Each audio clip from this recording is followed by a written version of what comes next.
상의 이익이 되는 방송 최경영의 최강 시사. 네, 부승찬 전 국방부 대변인, 남영신 전 육군참모총장으로부터 들었다 무속인 천공의 한남동 대통령 관저 선정 개입 의혹을 이렇게 제기를 했었고요. 자신의 책에서 지난 금요일에 국회 국방위에서도 관련 의혹이 올라와서 담화에 올라서 논란이 계속되고 있습니다. 부승찬 전 국방부 대변인 전화로 연결돼 있습니다. 안녕하세요. 안녕하세요. 예, 지금 어떻게 지내시고 계십니까? 어제 제주도에서 출판 기념회가 있어서요. 아, 출판 기념회? 네. 북콘서트? 예, 북콘서트가 있어서 지금 제주도에 내려와 있습니다. 예, 네. 뭐 독자들 반응은 어떤가요? 천공 쪽에 관심이 많았는데요. 예. 그래도 이제 제주도다 보니까 천공보다는 이제 책과 관련돼서 4.3 사건 태용호 의원 발언이라든지, 예. 그 다음에 지난해 이제 국민의힘 안보 TF에서 제주를 핵 전략 기지화 예. 한다는 구상이 나온 것, 예. 그리고 이제 성폭력과 관련된 내용이 그 콘서트의 주요 주제였습니다. 군 성폭력. 예. 예. 그 권력과 안보 그 책에 사실은 뭐 한두 장인가요? 예, 그렇죠. 그렇죠. 천공욱은 그렇죠. 예, 한두 장에, 천공은 한두 장에 불과하고요. 책은 이제 크게 두 개의 틀로 이루어져 있습니다. 한쪽은 이제 문재인 정부의 이제 국방과 관련된 내용이고요. 예. 다른 하나는 이제 인수위 시절에 대통령실 이전의 어떤 막전 막후를 제가 목격한 거를 정리한 거로 보시면 됩니다. 예. 거기에 또 핵심이 천공이 어찌됐든 국가정책 결정 과정에 개입했다라는 얘기를 들었기 때문에 그 내용을 뺄 수 없었던 거고요. 그때 육참 총장한테 그 이야기를 화장실에서 들었을 때 육참 총장도 이런 일이 있을 수 있나라는 그런 투였습니까? 어땠습니까? 그렇죠. 예, 상당히 그런 투로 말씀을 해주셨죠. 예. 그러다 보니까 그리고 이제 뭐 총장이 얘기하는 거를 그 보고 체계에다가 다시 크로스 체크하는 거는 좀 무의미하지 않습니까? 군에서는. 예. 그런 보고 체계가 워낙 그 면밀하고 그다음에 이제 사실관계를 확인해서 올라오기 때문에 대장이 그렇게 이야기를 했으니까요. 예. 예. 그럼에도 불구하고 그 라인 속에 을 통해서 한 번 더 확인했던 거죠. 예. 그 라인을 통해서 다시 한번 확인했다는 그 확인자는 지금 바뀌실 수는 없죠. 예, 그거는 바뀔 수가 없고요. 그렇게 되면은 이제 비서 라인들, 비서실 그렇죠. 라인들은 전부 다 병부터 해서 이제 장군까지 비서실장까지 다 조사를 받게 되니까. 예, 그런 문제가 있습니다. 예. 근데 확인을 했던 거는 육참 총장 그 라인한테 혹시나 해서 진짜 이게 그렇죠. 맞나? 예. 반신반의했기 때문에요. 예. 근데 그 말씀을 듣고 육참 총장의 그 이야기를 듣고 어떻게 반응을 하셨어요? 처음에는 믿지 않으셨던 거예요? 그러면 부승찬 대변인도? 못 믿죠. 어떻게 믿습니까? 예, 그거를 어떻게 이제 민간인이, 한남동 공간만 얘기를 하는데요.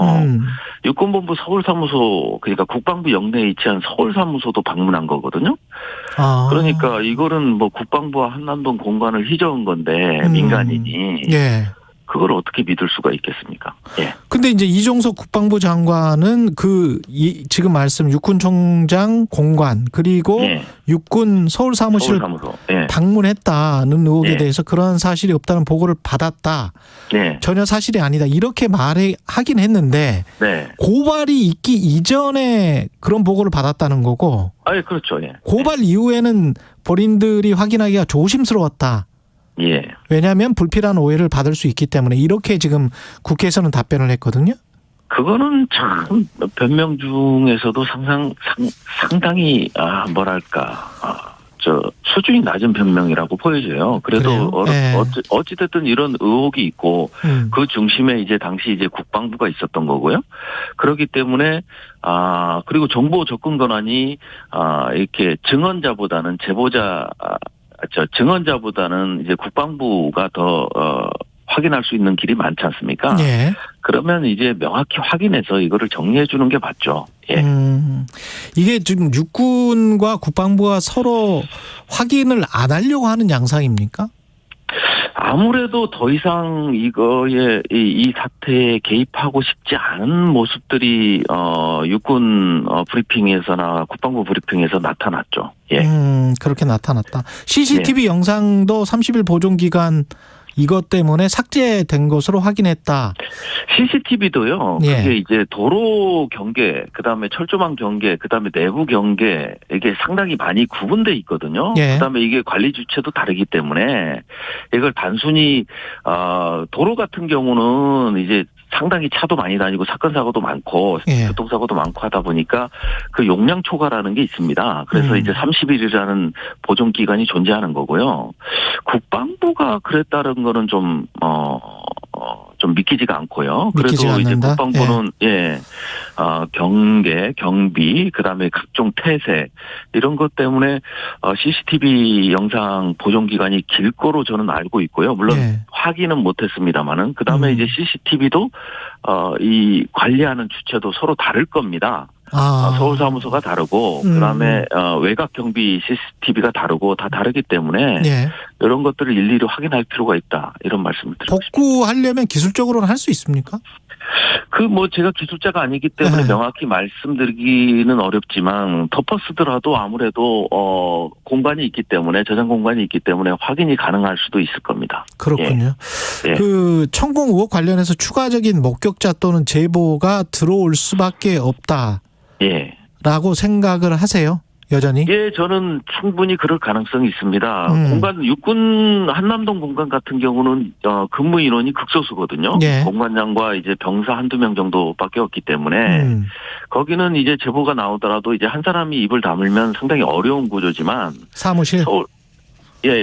한남동 공간 같은 예. 경우. 예. 그다음에 서울 사무소도 다녀갔다고 했기 때문에 서울 사무소 같은 경우는 근무 인원이 병부터 시작해서 소장까지 상당히 많거든요. 그렇군요. 그래서 이제 목격자가 많을 수밖에 없고 거기 또 내부적 CCTV도 있고 육군 자체적으로 관리하는 시스템도 있기 때문에 이런 것들이 다 확인이 된다면 예. 저는 제보자나 증언자가 추가적으로 나올 걸로 그렇게 보고 있습니다. 오히려 육군 서울 사무소가 그쪽에서 제보자가 나올 가능성이 높죠. 목격자가 많기 때문에. 예. 그렇군요. 그렇게 생각을 하시는 거고 대통령실에서 이제 고발을 해서 고발 당했잖아요, 지금. 네네. 경찰 조사나 이런 거는 받으셨어요? 아마 이제 조만간 이루어지지 않을까 생각되는데요. 아직까지는 통보를 받은 적은 없습니다. 어떻게 생각하십니까? 조사를 받으면 어떻게 임하실 생각이세요? 일단 제가 이제 헛소리를 한 것도 아니고 거짓 뉴스라고 아직까지도 생각하고 있지 않고요.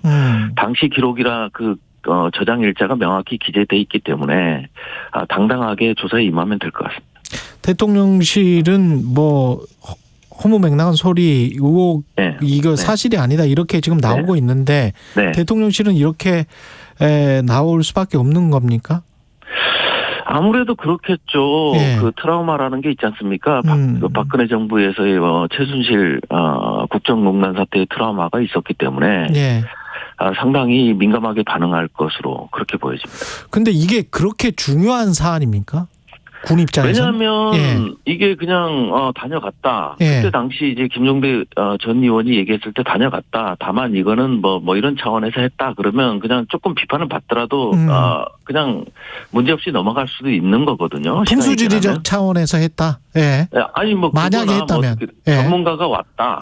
와서 잠깐 둘러본 정도다. 이렇게 하면 그냥 비판은 받더라도 이게 큰 문제가 될 거라고는 생각이 안 되어지거든요.